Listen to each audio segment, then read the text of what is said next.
V ജയശങ്കറിലേക്ക് കൂടി പോവുകയാണ്. ജയശങ്കർ, വിശ്വസിക്കാൻ കഴിയാത്ത കാര്യങ്ങളാണ് നടന്നിട്ടുള്ളത്.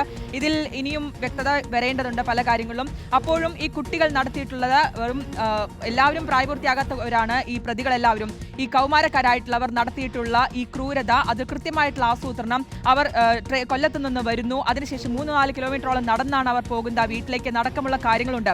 എത്രത്തോളം ഈ കുട്ടികളുടെ ഈ ഭാഗത്തുനിന്ന് ഉണ്ടായിട്ടുള്ള നീക്കങ്ങൾ അതൊരു ക്രൂരമായിട്ടുള്ള കൊലപാതകത്തിലേക്ക് എത്തുന്ന അടക്കമുള്ള കാര്യങ്ങൾ എത്രത്തോളം ആശങ്കപ്പെടുത്തുന്നു കൂടിയാണ് എന്നുള്ളതാണ്. ഇതിൽ ഇവരുടെ നീക്കങ്ങൾ എങ്ങനെയായിരുന്നു, ഇതിന്റെ ഒരു പശ്ചാത്തലം എന്താണെന്നാണ് മനസ്സിലാക്കുന്നത്?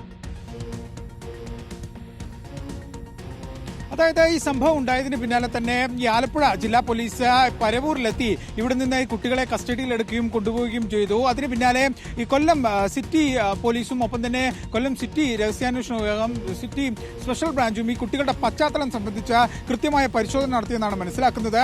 ആ പരിശോധനയിൽ മുമ്പ് ഈ കുട്ടികൾ ഇത്തരത്തിലുള്ള സമാനമായ രീതിയിൽ ക്രിമിനൽ കുറ്റങ്ങളിലൊന്നും ഏർപ്പെട്ടിട്ടില്ലെങ്കിൽ അത്തരം കേസുകളിൽ പ്രതികളല്ല എന്നാണ് പോലീസ് പറയുന്നത്. ഇത്തരത്തിൽ ഇവർക്കെതിരെ ഏതെങ്കിലും തരത്തിലുള്ള എഫ്ഐആർ കൊല്ലം സിറ്റി പോലീസുമായി ബന്ധപ്പെട്ടില്ല. ഇവരുടെ അടുത്ത സുഹൃത്തുക്കൾ, ഒപ്പം തന്നെ ഇടപഴകിയ ആളുകൾ, അതിനെക്കുറിച്ചൊക്കെ തന്നെ രഹസ്യാന്വേഷണ വിഭാഗം നിലവിൽ പരിശോധന നടത്തി വരികയാണ്. കാരണം ഇത്തരത്തിൽ കൊല്ലം ജില്ലയിൽ നിന്ന് ട്രെയിൻ കയറി ആലപ്പുഴയിലെത്തി അവിടുന്ന് കിലോമീറ്ററുകൾ നടന്ന് ഇത്തരത്തിൽ വളരെ പ്രൊഫഷണൽ രീതിയിൽ ഒരു കുറ്റകൃത്യം ഈ കുട്ടികൾ നടത്തിയിട്ടുണ്ടെങ്കിൽ അതിന് പിന്നിൽ ചില മാസ്റ്റർ ബ്രെയിനുകളുണ്ട്, ഇല്ലെങ്കിൽ ചില ആളുകൾക്കൊക്കെ തന്നെ അതിന് പിന്നിൽ ആരൊക്കെയോ കുട്ടികളുടെ പിന്നിലുണ്ട് എന്നൊരു സംശയം പോലീസിനുണ്ട്. ഈ ആലപ്പുഴ പോലീസ് ഇതുമായി ബന്ധപ്പെട്ട വിവരങ്ങൾ കൊല്ലത്തെ പരവൂർ പോലീസിന് ഉൾപ്പെടെ കൈമാറുകയും ചെയ്തു. അതിന്റെ പശ്ചാത്തലത്തിലാണ് പോലീസ് ഈ കുട്ടികളുടെ പശ്ചാത്തലം സംബന്ധിച്ചുള്ള പരിശോധനകൾ നടത്തിയത്. പക്ഷേ പ്രാഥമികമായിട്ടുള്ള പരിശോധനകളിൽ ഈ കുട്ടികൾ മുമ്പ് ഇത്തരം സമാന കൃത്യങ്ങൾ നടത്തിയതായി ബന്ധപ്പെട്ട തെളിവുകളൊന്നും പോലീസിന് ലഭിച്ചിട്ടില്ല. ഇനി ഇത് പ്രായപൂർത്തിയാകാത്ത കുട്ടികളാണ്, അതുകൊണ്ട് തന്നെ ഏതെങ്കിലും തരത്തിലുള്ള പരാതികളൊക്കെ എത്തുമ്പോൾ തന്നെ അത് റെക്കോർഡിക്കലായി സ്റ്റേഷനിൽ ഉണ്ടാകണമെന്നില്ല. അതൊക്കെ ഒത്തുതീർപ്പിലേക്ക് പോവുകയാണ് പൊതുവെ ഉള്ള രീതി. എന്തായാലും നിലവിൽ ഈ കുട്ടികളെ സംബന്ധിച്ച് വലിയ തോതിലുള്ള ആക്ഷേപങ്ങളൊന്നും പരവൂർ സ്റ്റേഷൻ, ഇവരുടെ നാടായ സ്റ്റേഷൻ പരിധിയായ പരവൂർ PSൽ ഇല്ല എന്നാണ് രഹസ്യാന്വേഷണ വിഭാഗത്തിന്റെ ഒക്കെ പരിശോധനയിൽ വ്യക്തമായിരിക്കുന്നത്. പക്ഷേ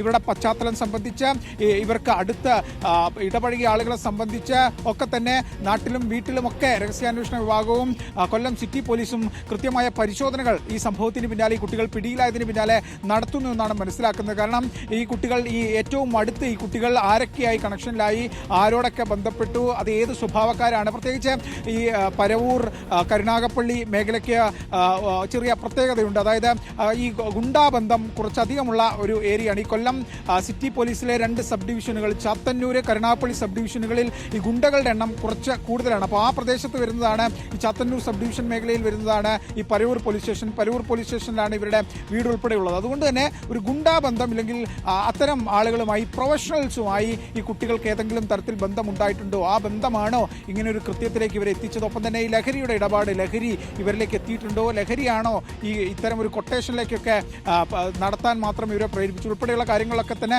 കൊല്ലത്തും സമാനമായ രീതിയിൽ പോലീസിന്റെ അന്വേഷണമുണ്ട്. ഈ ആലപ്പുഴയിലെ അന്വേഷണ സംഘത്തെ സഹായിക്കുന്ന തരത്തിലാണ് കൊല്ലത്ത് പോലീസ് ഇതുമായി ബന്ധപ്പെട്ട പരിശോധനകളൊക്കെ നടത്തുന്നത്. പക്ഷേ നിലവിലെ പരിശോധനകളിൽ കുട്ടികളെ സംബന്ധിച്ച് മുൻകാല ക്രിമിനൽ പശ്ചാത്തലം സംബന്ധിച്ച വിവരങ്ങൾ പോലീസിന് ലഭ്യമായിട്ടില്ല, അതുമായി ബന്ധപ്പെട്ട വിവരങ്ങളില്ല. പക്ഷേ ഇവരുടെ ഞാൻ നേരത്തെ വിശദമായിട്ടുള്ള ഒരു അന്വേഷണം തന്നെയാണ് ഇനിയും വേണ്ടത്. എന്തൊക്കെയാണ് ഇതിന് പിന്നിൽ നടന്നിട്ടുള്ളത് അടക്കമുള്ള കാര്യങ്ങൾ, ഒപ്പം എന്താണ് കുട്ടികൾക്ക് പ്രേരിപ്പിച്ചത്, കൂടുതൽ കാര്യങ്ങൾ അതിലൊക്കെ വ്യക്തത വരേണ്ടതുണ്ട്. വയോധികന്റെ കൊലപാതകമാണ്, ക്രൂരമായിട്ടുള്ള കൊലപാതകമാണ് കരുവാറ്റയിൽ നടന്നിട്ടുള്ളത് എന്നുള്ളതാണ്.